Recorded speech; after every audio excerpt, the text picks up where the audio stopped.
I want to start the syllabus tour by acknowledging that physics is scary for a lot of people.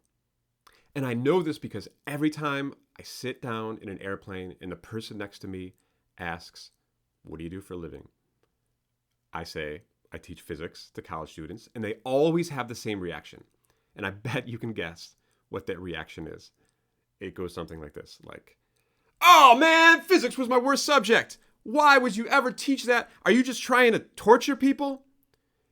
And, I've gotten this reaction so many times by now that I come prepared. And I say, "Hey, do you realize that physics is the study of all the secrets in the universe? And moreover, did you realize that we live in such an amazingly privileged moment where we have the tools and the technology to actually study those secrets? And that if you were to put all of human civilization in on a calendar, right? So like the first human on the planet is January 1st of that calendar. And this moment right now is the ball dropping on New Year's Eve. We've only had the tools to study physics thanks to Galileo and his scientific method. We've only had those tools, and we've only been studying physics in a meaningful way like halfway through New Year's Eve. We've only been studying it a half a day in the context of all of human civilization. And you all, by taking this course, get to be a part of that. And that's pretty cool.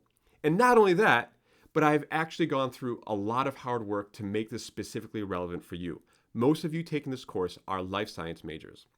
So I have specifically designed this course to talk about all the applications that physics has to medicine and physical therapy and pharmacy and nature, zoology, biological life. It turns out there are so many connections between physics and the world of life science. In fact, life has to follow all the rules of physics in order for it to survive, right? And if you intend to become a doctor, all the ways that you're going to image the human body are going to be because of innovations that happen in physics. X-rays, MRIs, CAT scans, all that stuff is the result of really cool innovations in physics. So all of this is to say that while physics is difficult and there's going to be new ways of solving problems and looking at the world, and that takes a little bit of effort, it is also a really fun journey. All right. So with that said, let's dive in. Here on this first page, it's all like the normal info. Who am I? My name is Scott Stombach. What's my email? There it is. You can always contact me here at any time. I try to respond to everybody within 24 hours of receiving the email. My office hours are every day, Monday through Friday, 10 to 11 a.m. or by appointment if those times don't work. I really, really encourage you to take advantage of these office hours. Since it's an online course, it will be over Zoom. Here's my Zoom ID. But the way that I like to describe office hours is it's free private tutoring by the guy who writes the exams. Like, it's such an amazing resource that I'm shocked that most students don't take advantage of it. And the truth is, most students don't. So please don't let me be lonely in office hours. Come by and ask all the questions that come up in the course. So there's no official meeting times because this is an asynchronous course online. There will be videos in the modules for every week that you go through at your own pace with me doing full lectures, and you can also find these on YouTube. The textbook is this book, Physics by Cutnell and Johnson, and that will come along with the Wiley Plus code that you purchase when you register for Wiley Plus. And there'll be instructions for how to do that later also. This was the cheapest way that I could give you access to this textbook. I think it's around $70 versus like a $250 or more textbook. And then as a supplemental resource, there's Calculus-Based Physics 1, which is a free online text. But this won't help you with the homework. This will. Well, this will help you a little bit, but this is really what the homework is based on this textbook. Okay. I always like to establish a couple guiding questions before we, dive into the course, right? What's the big picture here? And one of those questions is, how does nature leverage the power of physics for its survival? Right? Because I'm teaching life science students, I wanted to ask this really interesting question. Nature uses physics in so many interesting, fascinating, and beautiful ways to enhance its likelihood of surviving, right? Everything from the way that your muscles apply torques to your bones so that you can move and navigate the world, to sharks having actual electromagnetic sensing capabilities so that they can find, fish in the bottom of the sea. It's pretty cool. And second, what is the role of science in making the world a better place? Should we even ask this question? Is it relevant? And I strongly believe that it is, because we are getting to a point with technology where we can annihilate ourselves and we can do some pretty creepy stuff. Obviously, nuclear weapons, if we wanted to, we could put ourselves back into the Stone Age or completely annihilate the human race with nuclear weapons on this planet. We also have technologies like CRISPR, where we can make designer babies. We can make entirely new classes of human beings, which is scary, right? And we also have the ability to design viruses, right, that can potentially annihilate the human race. That question is very relevant as we explore the origins of the COVID virus, right? So this is a time when our emotional, moral, and psychological development as humans needs to keep pace with technology. And it doesn't seem like that's happening right now. So I really want to just always come back to this question of, how do we use science for the right reasons? How do we use it to unite us? How do we use it to serve people, to make life easier, to make it more likely that we'll survive in the long term rather than less likely that we'll survive in the long term? Okay, so those are the big picture questions that shall guide the course. All right, grade stuff. How do I know if you learned something? The bottom line is, I really want you to understand that grades are not just an arbitrary, stupid thing, but they're really about saying one thing.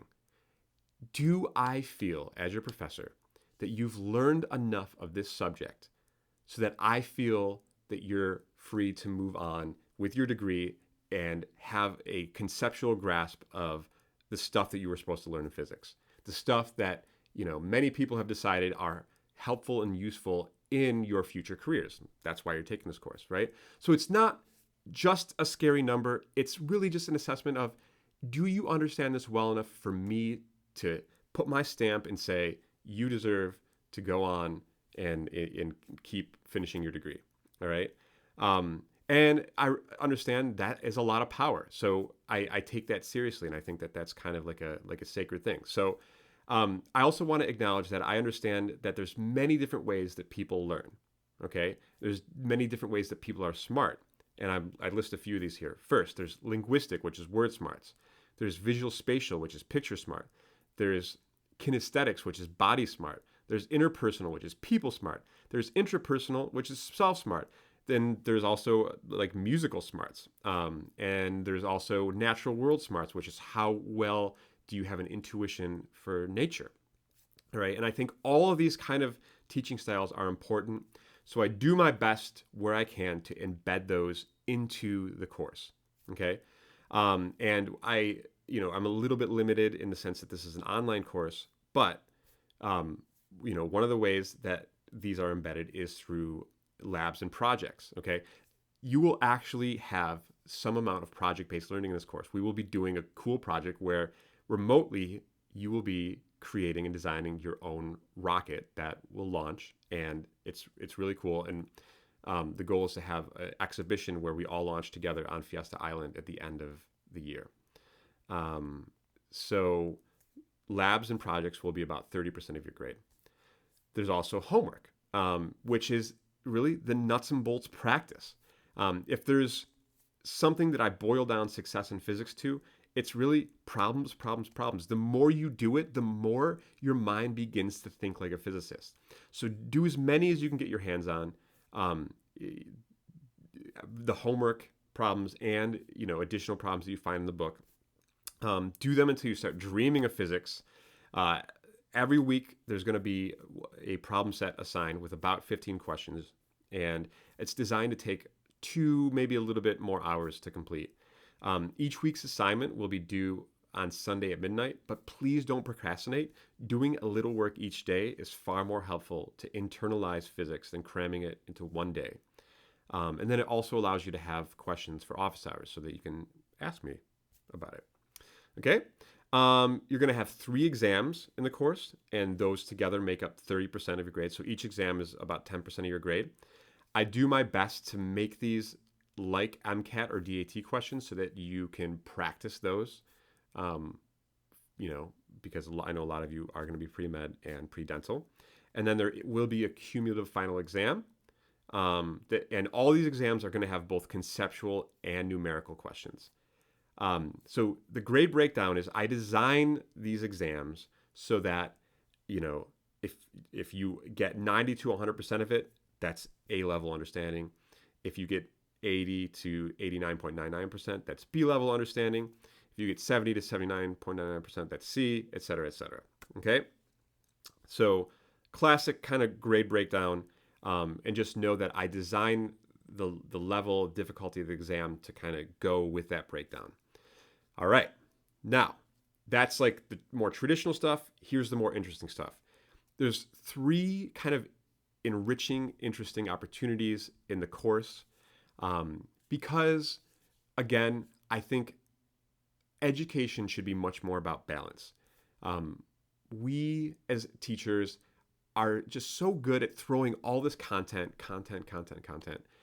but we rarely ever really talk about, the more human side of being a person, right?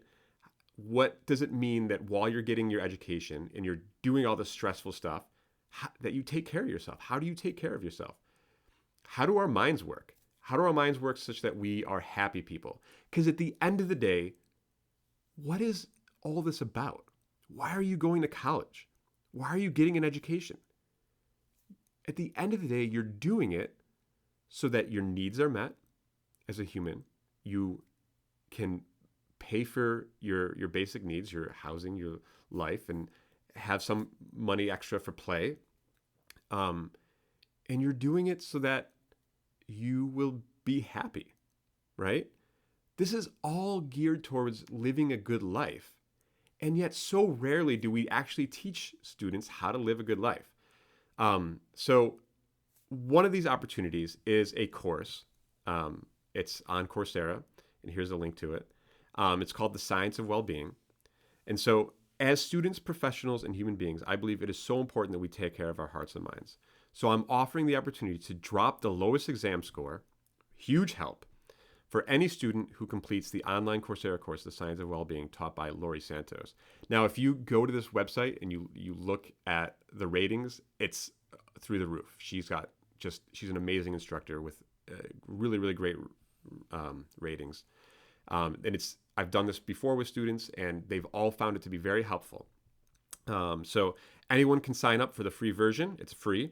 And the course addresses the roots of happiness, well-being, and the misconceptions that many of us have about happiness. And it teaches scientifically supported practices to boost happiness and emotional well-being.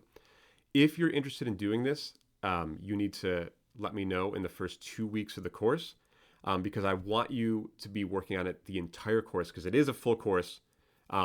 It's not like hard in exams and everything, but it does require keeping a journal and reflecting a little bit. So I will drop an exam if you complete this course over the next 16 weeks. And at the end, you have to just do like a little 1-page reflection summary about what you learned, what was valuable, and how it affected your well-being, and possibly your future. Second, we're going to have something called Success or Peer Mentoring Community here. So I have a student named Tanea Williams, who's a former Kuyamaka student who's now at SDSU. And she is going to be running sessions every week that have two components to them. First, she will be, kind of just running through the concepts of the week and running through one problem that she will, show how to solve, which is helpful, right? So there's like content help, like a TA would. But she's also going to go through these, discussions of these other things that are important in STEM that we don't usually think about, like how to develop a sense of belonging, right? How to build relationships with professors and get good recommendations, how to navigate the financial aid process, how to combat imposter syndrome, how to establish a community in four-year colleges, and many more. And if you participate in this, weekly with her, so it'll be one session every week. In exchange, you will get 20 extra credit points on your homework score. Okay? Students have raved about this experience in the past, and Tanea is just one of the most talented, teachers that I've ever had the opportunity to work with. So totally recommend it. All right, work-based learning opportunities. Have you ever thought it strange that we ask young people to know what they want to do for the rest of their lives by age 18 without ever having had an opportunity to see for themselves what different careers are like? And so recognizing that that's kind of silly, I try to embed experiences in this course that will give you a chance to kind of see what, actual working in the field is like. One of those is through project-based learning, and the other one is by having experts come to the class, like my friend and former student, Dr. Christopher Raffi, who is, where you guys are right now is when I met him. He was a pre-med student who was struggling, and I have him come and share the whole process of what it's like to take the MCAT, go to medical school, and now be a practicing doctor who makes 4 times what I make as a teacher. I'm not bitter about that at all. So these are kind of cool, enriching human opportunities in this course. All right, next up. This is the list of important dates. I don't really need to go through it, but it's there as a reference. So enjoy. Second, I have a little FAQ here, frequently asked questions. Okay, the most frequently asked questions that students have are, what's the deal with late work? Well, with a valid excuse, which is a doctor's note, evidence of car trouble, or something like that, I will let you make up one exam with the stipulation that it will be different version and 10% harder than the previous version. All right. You cannot make up more than one exam, even with the most valid excuse. Okay. So know that. Unfortunately, labs cannot always be made up due to the time it takes to set up lab equipment and stuff.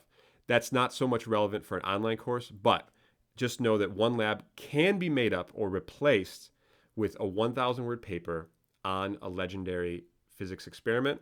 And you can see me for details. Actually, in the welcome module for the course, there will also be details for how to make that up. What is DSPS? That is Disabled Students Programs and Services, which is designed to increase access, success, and inclusive learning for students with disabilities so they can fully participate equitably in college programs and campus life.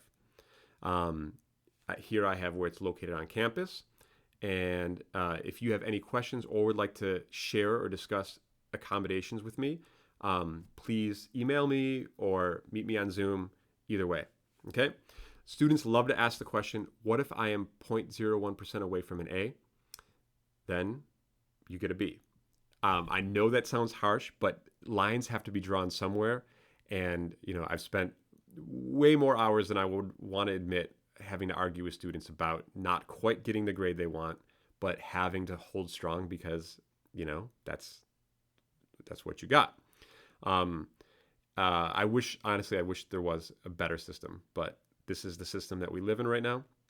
So I also want to say that students in this course, especially because many of you are pre-med and pre-dental, you just freak out about grades so bad. You just freak out about them and you're so scared and so nervous. And yes, grades are important. They are. They are, the door to your future. But getting a B is not going to ruin your chances of getting into medical school. The student that I mentioned before, Dr. Raffi, who I had, got several Bs, plenty of Bs. And now he is a practicing doctor, kicking butt in his profession. And, as I said before, makes way more money than me. So it's not the end of your life. It's not the end of your career if you get a B. It's not even the end of your career if you get a C. So do the best you can, but don't become grade obsessed. It's an important practice in college because it really does stress students out, and it's hard to watch. Okay, what happens if I miss a class? Well, this is an online course, so this question is less relevant. What should I do if I want to drop? Well, I'll just read this because I feel passionate about this. I get up every day and show up with energy, cool lectures, fun demos, great stories for one reason. It's because I want every person to have the opportunity to find their passions and live a fulfilling life where they get to give something to the world. So, if you're thinking of dropping, that messes all those hopes up, okay? So if you're thinking about dropping, please come to me first and let's put together a plan for, what you're missing, why you're struggling, and what you need to be successful. I've done this with many students before, students who are on the verge of dropping, but we make a plan, and students that thought they were going to fail end up getting a B, okay? That's really cool.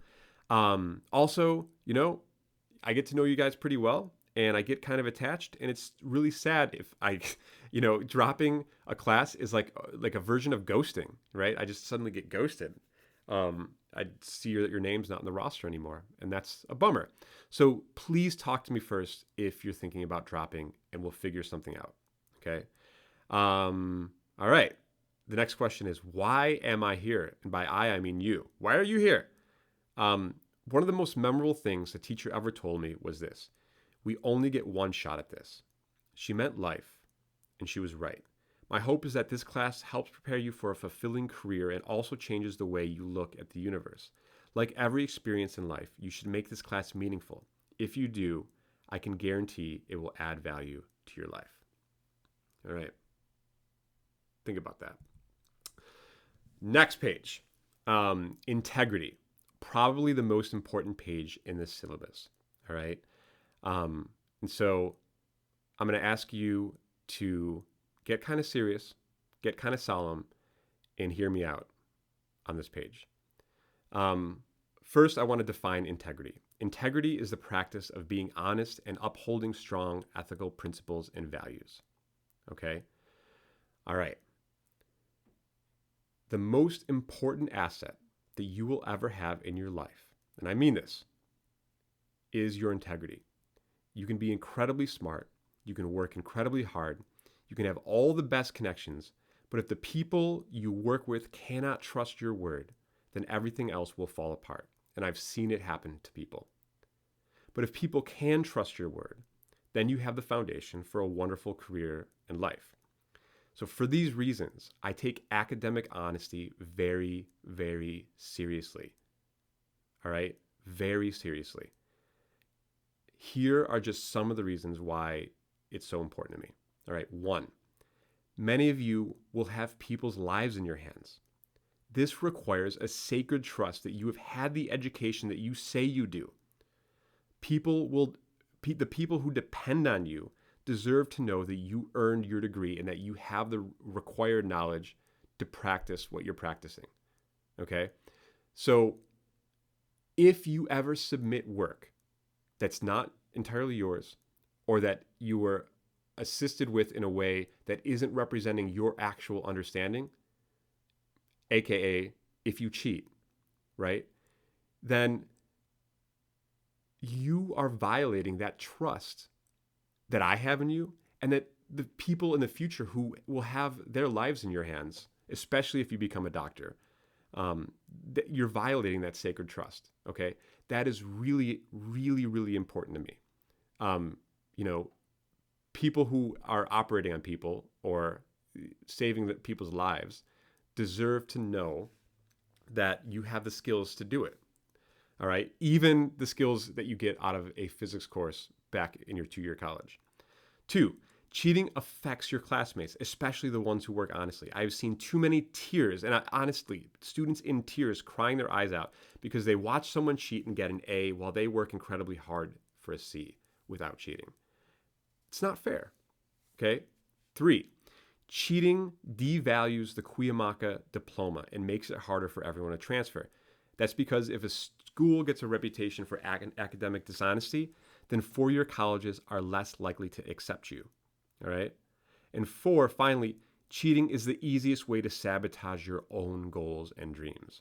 I have had too many students in tears again because they received a 0 on an assignment and a note in their record, and they think they're not going to be able to transfer, and they think they're not going to be able to get into medical school, and they think that their whole life is going to fall apart. This relates a lot to the question about how important students or how crazy students get about grades, right? A lot of students cheat because they think getting a B will destroy their career. But no, getting caught cheating and getting a 0 and a note in your record is far more worse for your career than maybe just one bad grade. I've seen many students get one bad grade and still get an A in the class, but it's impossible to still get an A in the class if you cheat and get a 0 on that assignment. Okay?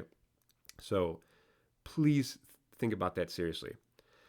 So for these reasons, if I find evidence of academic dishonesty, I immediately send the evidence to the dean, and she will give you, or I will give you a 0 on that assignment. Please don't risk this. Every semester I explain how serious this is, and yet every semester several students make bad choices that hurt their chances for transfer. This is devastating and painful and exhausting for everyone, so don't let it happen to you. Okay, what do I consider academic dishonesty? That is accepting help on exams from anyone who is not your partner, providing help or solutions on exams to anyone who is not your partner, uploading your homework, labs, or exam questions to tutoring sites like Chegg, Slater, or Course Hero, or group chats where students exchange solutions or help during exams. There's more, but if you ever have any questions or doubts about what's cheating and what's not cheating, just come to me, okay? Things that I consider evidence of academic dishonesty: finding any of my exams or labs on online tutoring sites, finding handwriting that's not your own, using symbols and problem-solving methods that we didn't do in lecture. Now, yes, there are many different symbols in physics, and there are many different ways to approach problems, but if I see you using symbols that we did not even talk about or touch, it's a good chance that I will consider it, or I'll know that you did not get this information from this course, okay? If you find yourself struggling in any way in this course, I promise to be your best resource. We can figure out a plan together and get you back on track. That is my word to you. So please consider whether you can commit to taking this course without engaging in any academic dishonesty whatsoever. If so, take a moment right now to make that promise to yourself that you will not engage in any academic dishonesty this whole semester. All right. If, however, you cannot commit to earning your grade fairly and honestly, it might be a good idea to reflect on why you can't make that commitment. What kind of student do you want to be? What do you want to be known for here? How do you want others to see you and remember you during your time at Cuyamaca? All right. Okay. Please consider all that. And I hate when that happens. Okay. All right. That's funny. All right. So here's your student learning outcomes. The things I have to teach you this semester, but I'm mostly required by law to put them on the syllabus. So there they are. Here is the weekly schedule.